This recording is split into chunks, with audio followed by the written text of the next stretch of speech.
Hey everybody, welcome to Coronavirus Tours with Geoff. I'm just outside of Filsaw to tell you the story of Elroy Filbert's Lemon Heaven, the 11th wonder of the world.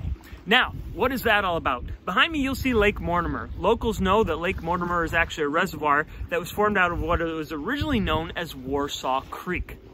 When the Works Progress Administration came in the 1930s, they turned it into this big reservoir. It's originally called Warsaw Creek Reservoir. Before several decades later in the 1970s, it's named after a local conservationist named James Mortimer, and it becomes Mortimer Lake. But before all that, when this is just a little creek running through here, it actually extends around that way for miles. And there were two little towns, the town of Fils, P-H-I-L-L-S, and the town of Warsaw.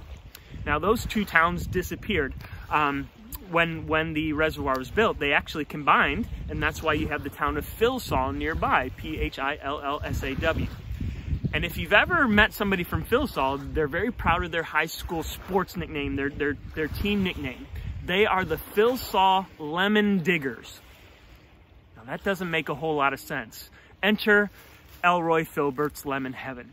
It's the summer of 1889, mid-June. In both towns, on the edge of the town, there are hand-painted signs that appear that they say, "Coming soon, Elroy Filbert's Lemon Heaven, the 11th wonder of the world, grand opening, July 4th. Now, halfway between the two towns, there's a crossroads called Miller's Crossing. Actually, there's a schoolhouse that kids from both towns go out to that schoolhouse. It's about 3/4 of a mile from both towns, go out to that schoolhouse. So everybody knows Miller's Crossing. A lot of people have farms in that area. It's very common for people to be going back and forth between the two communities. And during the month of June, mid-June, up through July 4th, people are going by and they're asking this stranger, I caught my phone, we're gonna keep going. They're asking this stranger, what is Lemon Heaven? What is Lemon Heaven? And this stranger won't say anything other than, wait till you see it. Well, July 4th rolls around and everybody comes out to the grand opening of Lemon Heaven. And Elroy Filbert announces to them, ladies and gentlemen, welcome to my Lemon Heaven. Today you will have the chance to dig for lemons. So, that's it. You could pay 2 cents and you could dig a half dozen lemons out of the ground. Now, we all know that lemons don't grow on the ground. Those people presumably did too. But reliably, if you paid 2 cents and you went out to these rows that had been hoed by Elroy in the previous weeks, you would inevitably find these beautiful, perfect lemons. As Elroy said, the cure for scurvy, which nobody in town seemed to be struggling with, but hey, it's always better to not have scurvy than to have it.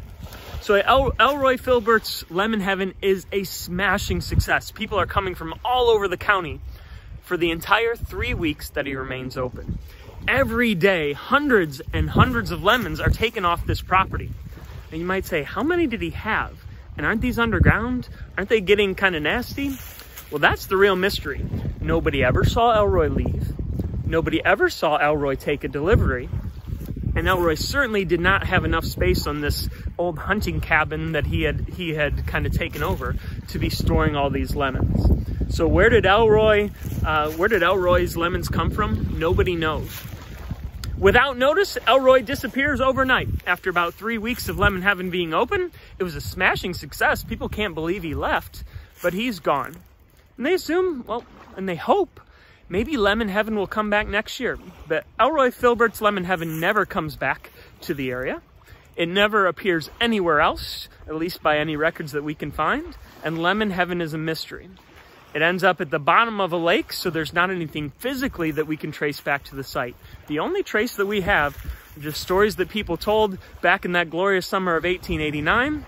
And yes, that high school nickname. You can be one of the Filsaw Lemon Diggers if you move to this area as well.